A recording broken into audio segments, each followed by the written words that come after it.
Assalomu alaykum yaxshilar, yaxshimisizlar? Uzoq tanaffusdan keyin efirga qaytdik. Elektromobil bo'yicha bizda bir yangilik bor. Elektromobil zakaz qilganda keldi. Bugungi avzorimiz GAK haqida bo'ladi. Ochig'ini aytsam, shu 1 yilga yaqin mobaynida Rossiya Federatsiyasida ish bo'yicha borgandik, aynan shu savdo bo'yicha. Men nima demoqchiman? Bizda unchalik emas, lekin Rossiyada GAK juda katta ahvatda yuribdi. Savdosi zo'r. U yerda bizda endi asta-sekinlik bilan nima deydi? Elektrokarlar bo'yicha ketayotgan bo'lsa, GAKni u yerda benzinli mashinalari, pikaplari bor, juda katta va juda bahaybat. Ford Raptor bilan bemalol konkurensiya qila oladigan. GAK shunaqangi darajada ekan. Men ochig'ini aytsam, Rossiyada ko'rib, bu mashinlarni ko'rib juda hayron qoldim. Haqiqatan ham qoyil qolarli darajada. Xo'p, gapni cho'zib o'tirmayman. Bugungi avzorimiz S+ GAK Aion S+ bo'ladi. Bir boshdan hammasini ko'rsatib o'taman. Qarshimizda turgan GAK Aion S+. Mashina haqiqatan ham bilasizmi, nimaga o'xshatadi? Bu bitta GAK haqida bitta ma'lumot aytib o'tib ketishimiz kerak. GAK bu Xitoydagi Toyota'ni savmesini ishlab chiqaradigan. Toyota dizaynerlari va Toyota texnologlari Xitoyda mashinani yig'ish va chizish, boshqasini hammasini GAK brendi asosida qilib olib boradi. Bu mashinani tannarxi arzon chiqishligi uchun juda zo'r manevr desa ham bo'ladi. Shu mashinani agar men ochig'ini aytadigan bo'lsak, agar brendini yoshlantiradigan bo'lsak, bu chenta menga Corolla'ni eslatadi. Corolla xuddi shunaqa. Corolla. Xo'p, ko'zlardan boshlaymiz. Ko'zlari optik ko'zlar, dalniz 80 metr va pastda dnevniy огни. Pastda esa tashqi deflektorlar bor. Mana bu bormi? Yo'q. Tashqi deflektorlar yo'q ekan. Xo'p, radiator reshotkasi va adaptivniy ko'z kontroli. Xullas qalin adaptivniy miyasi. Znaklarni tanishi, boshqa. Mana bu ham adaptivniy ko'zi ekan, mana radari. Ya'ni lidar deb bo'lmaydi, lekin bor. Qo'yil qo'rarli darajada. Xo'p, mashinamizni zapas xo'da kelgan 505 km, e'tibor berib qarang, 100 km ga 12 kilovatli xarajat. Bu juda kam. Bu yaxshi ko'rsatkich, chunki BYD chempionlarda 14-15 ko'rsatadi, bunda esa 12. To есть mashina ekonomichni. Shinalarga to'xtalamiz. Shinalari, xo'p, razmeri 215 55 R17. 215 ga 55 va 17 dyumli shina va quyma, saka deydi, bizda nima deydi? Quyma va diskoviy tormoznoyda supportlar. Agar meni fikrim olib supportni kraska qiladigan bo'lsangiz, g'alatisi ko'rinadi. Zavodda lekin unaqa kelmas ekan.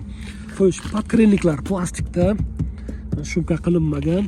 Lekin ich qismini ko'ryapsizmi? Ich qismi yaxshina germetik qilingan, korroziyaga uchramaslik uchun. Va amortizatorlari zo'r, qoyil. Xo'p, orqa tomoniga o'tamiz.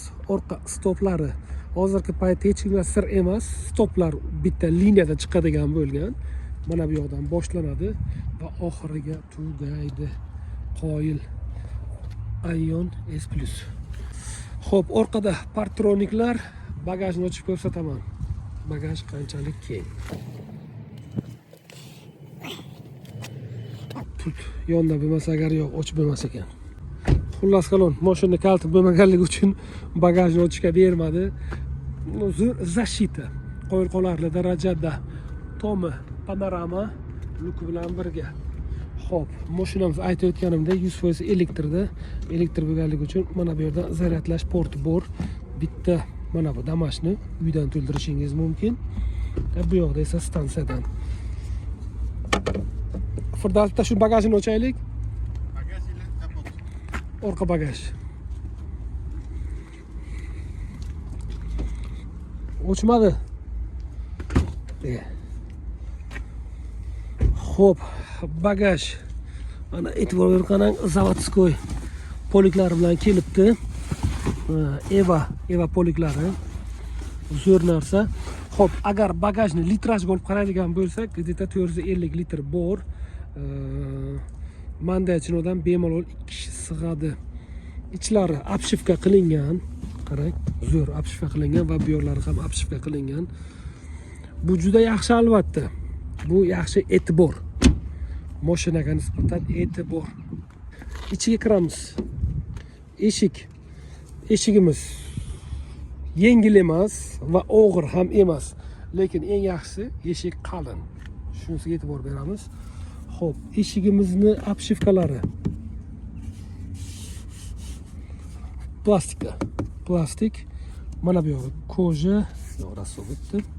Tak, kojada aquaprint va boshqaruv poni elektroprivodda. Oynalarni, yon oynalarni ko'tarish, tushirish hammasi elektroprivodda. Bako oynani boshqarish ham elektronni.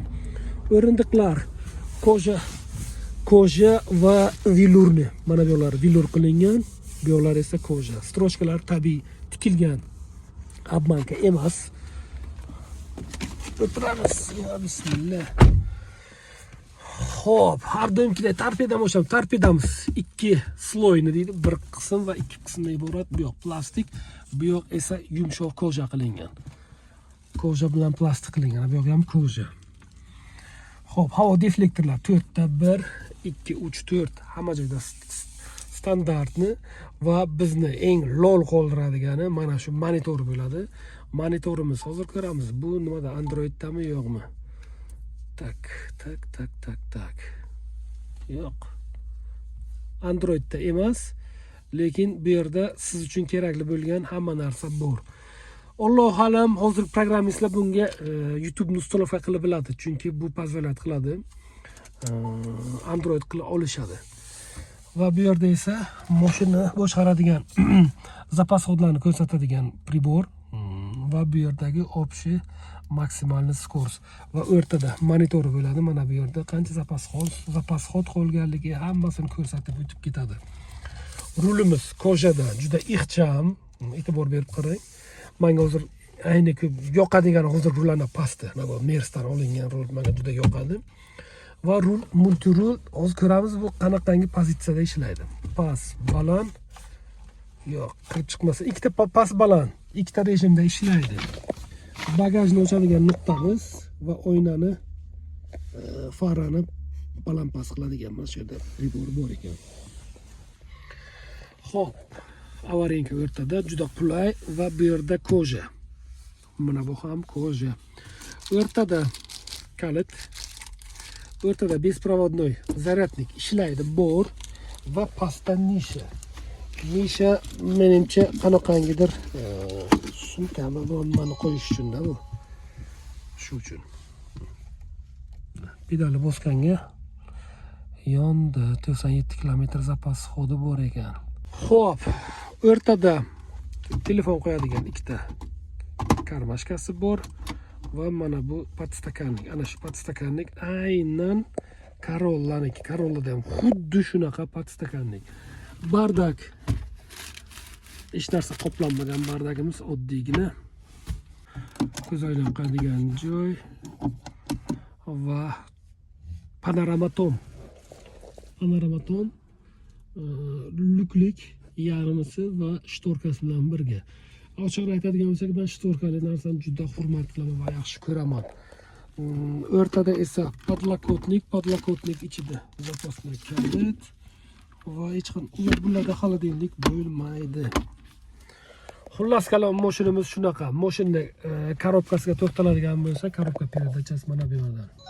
Korobkani pedalni bosdim, drive qo'yganimdan keyin mashina hozir yuriydi. Qani? Mashina harakatlandi. Buni qarang.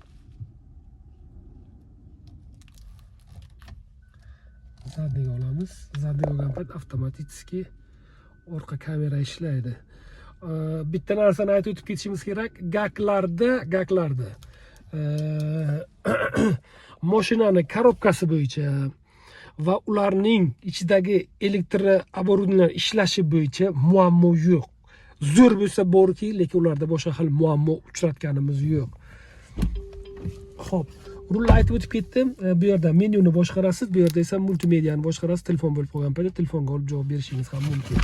Endi orqa tomonni o'tib ko'rsataman. Orqa eshik qalin, oldinga nisbatan tak. Oldin bilan bir xil, og'ir ham yengil ham emas. Plastik aquaprint koja, elektropaket, pasti plastik. Orqa o'rindiq o'tamiz. Orqa o'rindiq mana bo'yim. Azizlar, mana bo'yim 1.80 va eng qizig'i mana bu yerda qarang qancha joy qo'yilyapti. Va orqaga o'tirish, ochig'ini aytsam, juda qulay. Orqaga o'tirishim juda qulay. Misol uchun zo'r komfortda turibman. Hop, klimat zonalari bo'yicha to'xtaladigan bo'lsa, klimat zonasi bitta, umumiy klimat zonaga ega va motion juda qulay, menga yoqdi. Ochig'ini aytadigan bo'lsa, kim misol uchun elektromobil xohlaydigan bo'lsa, hozirgi misol uchun o'zimizni bir ikkita mashina charchagan bo'lsa, kim tushunyapti, men bemalol shuni tavsiya eta olaman. Bu aynan Toyota Corolla'ni benzinligi, elektrический desa ham bo'ladi. Zapas xodi 505. Tak, ana bu yerda 7 kilovatlik ham bor. 7 kilovatli zaryadni qo'shib beramiz. Qaysi siz uyingizdan zaryadlashingiz mumkin. Hozir men buni motori bo'yicha to'xtalaman. Menga gaklar nimasi yoqadi? Bularda start stop bo'lmaydi. Mashinaga o'tirasiz va o'sha mashinaga pedal bosgan paytingiz yonadi, korobka perdachaga olgan payt yurib ketadi. Tushdingizki, mashinani o'zi o'chadi. Xo'p. 100 kilovatlik motori bor ekan. 100 kilovatlik. Mashinaning umumiy og'irligi 2 tonna. Без снаряжения, shu kuzov boshqalar bilan 1 tonna 600. Umuman olganda bugungi obzor o'z nihoyasiga yetdi. Kimga qiziq bo'ladigan bo'lsa aloqaga chiqing. Hozir bizda nalichida bor. Narxlari telefon qilganlarga aytamiz va skidkalar bor. O'zingizni asrang azizlar. Hammaga yaxshi kayfiyat. Chao kakao.